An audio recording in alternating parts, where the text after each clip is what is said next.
김포 쪽은요, 가격의 변화는 당분간은 없을 거예요. 하지만 가격이 아직 싼 게 있거든요.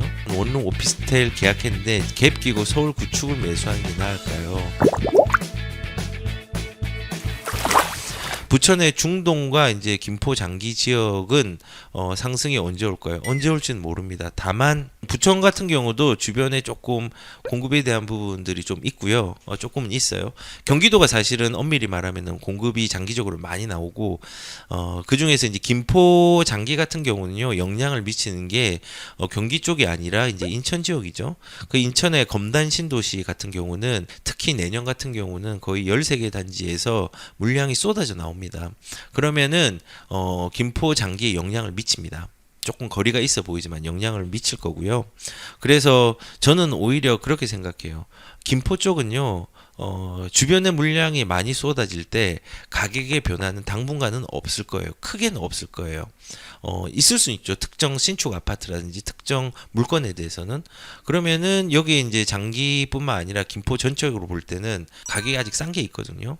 그 움직이지 않는 데를 투자금도 작게 들어가는 게 많으니까는 한번 눈여겨 보시고 들어가는 게 중요하고, 중동과 장기 같은 경우는 모르겠습니다. 특히 이제 뭐 중동 같은 경우도 뭐 소사 쪽에서 이제 물량들에 대한 호재들이 굉장히 많고, 지금 당장 나오는 건 아니에요. 하지만 좀 있고, 그 다음에 중동 주변도 조금 일부가 있어서 조금은 주춤할 수 있고 한번 쉬어가는 타임들이 있기 때문에 바로 뭐 급등하고 이러지는 않을 것 같아요. 하지만 장기적으로는 물량들이 안정화된 다음에 서로 주변을 도와줘요. 그래서 뭐 저는 이게 불장이 언제 온다. 불장이 지역에 다르지만은 뭐 김천 같은 경우에 일부 지역 보시면요, 지금도 가격이 변함없이 안 올라요. 그런 데는 불장이 와도 불장이 미치진 않아요. 하지만 이 시간차는 있겠지만은 중동과 장기는 좋은 지역이에요. 그래서 그냥 단기적으로 언제 오르나 이걸 기다리지 마세요. 그 올라면 뭐 할 거예요? 그걸 현금으로 바꿀 건가요? 현금으로 바꿀 거 아니면요, 장기적인 안목에서 이번에 이런 집을 가지고 계시다면요, 기다리는 투자를 하시는 게 전 좋을 것 같다는 생각이 들어요. 요지에 대장급들이 다시 움직인다니 당분간 별 수 없이 계속 간다는 시그널이겠죠? 네, 시그널입니다. 그리고 이제 이런 거예요. 사실은 우리가 지금 인정할 수 없는 가격 아니에요? 지금 뭐 100억짜리 집이 나오고, 그 다음에 예전에 2억하고 1억 하던 게 지금 4억하고 5억 하잖아요. 인정할 수가 없어요. 왜냐? 너무 많이 올랐기 때문에. 그런데 이제 나중에 이걸 언제 인정하냐면요, 시간이 지났을 때 인정을 해요. 근데 인정하지 못할 땐 들어가기 힘들죠. 이번에 추석 때 제가 그 사직 운동장 바로 앞에 주공 아파트라고 있었는데 거기에 이제 쌍용 예가가 재건축이 되었죠. 저는 거기 이제 주공 아파트에서 태어났어요. 근데 저희 아버지랑 이제 이렇게 돌아다니면서 얘기를 하면서 이제 그 얘기를 한 거예요. 아버지가 여기가 옛날에 뭐 90만 원인가? 100만 원도 안 하게 샀대요. 102만 원인가? 정확하게 기억은 안 나는데 76년도에 그렇게 샀는데, 그게 이제 피를 한 20만 원 붙여가지고 한 120, 140 뭐 이런 식으로 팔았대요. 팔고 그 다음에 또 옮겼는데 그게 이제 한 300짜리를 이제 샀고, 그 300짜리가 이제 뭐 1000이 되고, 그 1000이 되고, 그 다음에 뭐 이제 2000이 되고 4000이 되고 이런 식으로 이제 늘어난 거예요. 근데 그 당시에도 싼 건 아니었어요. 비싼 거죠. 아파트 같은 경우는. 물론 이제 월급으로 그때는 좀 할 수 있는 수준이 지금은 조금 넘어갔죠. 그럼에도 불구하고 그때도 비쌌고 인정하지 못했었던 가격일 수 있어요. 근데 이게 시간이 지나니까 인정이 되잖아요. 그리고 제 지인 중에서 자주 얘기했던 게 뭐 용산에 2억대, 3억대, 5억대, 10억대 이때 다 기회가 있었는데 그 가격을 인정을 안 했어요.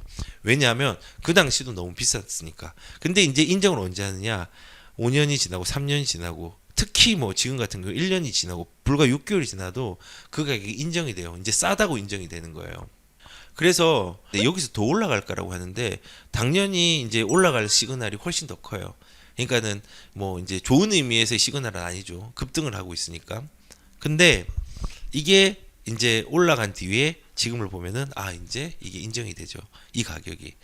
그게 이제 반복이 되는 거예요. 옛날에 음마 아파트 보세요. 78년도 신문기사 찾아보세요. 그때 분양할 때 고분양가 논란이 휩싸였어요. 얼마? 평당가가 68만 원. 그리고 2천만 원에 살 수 있었어요. 평당가가 2천만 원이 아니에요. 그냥 총 매매가가 2천만 원이었어요. 3천만 원 미만이었어요. 근데 이제 그거를 먼 시각에서 보니까 인정을 하는 거예요. 똑같은 거예요. 지금은 급하게 올라가니까 지금이 인정 안 하겠지만 불과 내년 정도 중반 정도 갔잖아요. 초중반 정도 갔어요. 이 시장을 바로 보면 이 가격을 인정할 거예요. 근데 그 인정할 수밖에 없는 시그널이 한 개가 터진 게 상승장인데 강남이 움직이기 시작한 거예요. 그 파동은 연해질 때까지 멀리 퍼질 거예요. 시간차를 두고. 그래서 대비하는 게 필요하다는 거고, 뭐 지금 이제 별 수 없이 계속 간다는 시그널이라고 가지아님께서 얘기를 하셨는데요. 예, 불가피하게 너무 안타깝지만 그렇게 되지 않았으면 저는 좋겠지만은 너무 올랐으니까 빠르게 그런 시그널이 조금은 포함되어 있다고 저는 생각을 합니다.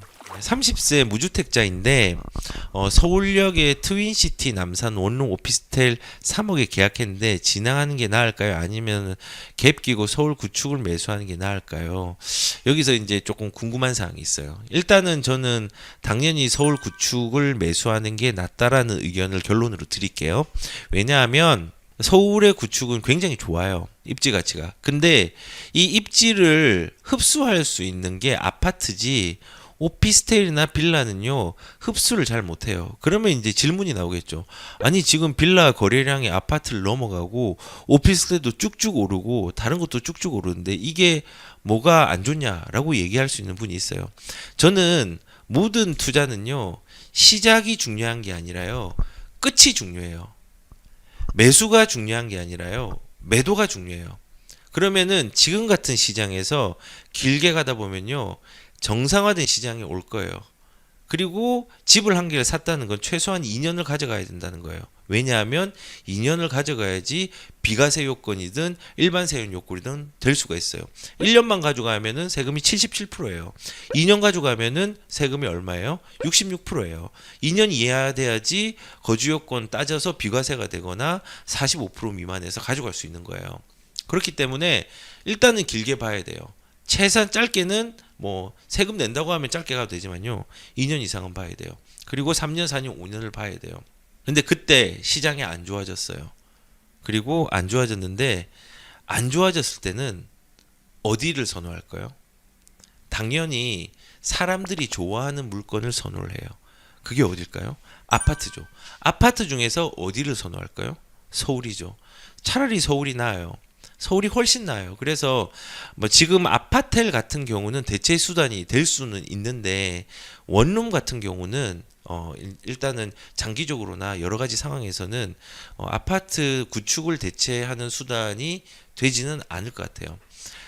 그래서 지금 여기에서 이제 오피스텔과 구축의 아파트로 따진다고 하면 구축이 낫고요. 근데 여기서 이제 의문이 가는 거는 서울 구축으로 매수를 한다고 하는데 3억의 투자금으로 할 수 있는 데는 일부는 있겠죠. 근데 이 돈으로 좋은 데를 좀 갈 수 있을까요? 그러면 이제 대체 수단으로는 이 서울과 연결이 잘 되는 투자금 3억으로 갈 수 있는 경기도의 구축까지도 생각을 하셔야 돼요. 경기도는 얘기를 했지만은 GTX ABC 노선, 그다음에 신안산선, 그다음에 월판선, 뭐 인동선, 신분당선, 분당선 여기에 연결이 잘 되는 지역들을 특히 이제 경기도 남쪽에서 좀 찾아야 되고, 남쪽이라는 거 서울에 붙어 있는 남쪽을 얘기하는 거예요. 그럼 충분히 할 수 있는 부분이 있거든요. 그래서 그렇게 가셔야 되고, 일단은 계약을 진행하고 안 하고는 개인의 선택일 것 같아요. 근데 왜냐면 돈이 들어갔다면은 이거를 포기하는 거잖아요. 그래서 저는 계약을 포기하라 안 하라는 말보다는요. 뭐 이게 그런 말일 수는 있겠는데 그 오피스텔보다는 아파트가 맞고요. 특히 오피스텔 원룸은요. 길게 가져가는 게 아니에요. 왜냐? 땅의 가치를 담을 수 있는 그릇도 아닐 뿐더러 나중에 매도할 때 새로운 매수자들이 잘 붙지 않는 게 오피스텔이에요. 그래서 그게 이제 지금은 모르겠지만은 길게 본다고 하면은 정상적인 시장에서는 선호 물건이 아파트가 될 거예요. 그래서 조금 저는 개인적으로는 이렇게까지만 말씀을 드리고 좀 판단을 잘 울트라님께서 하셨으면 좋겠네요.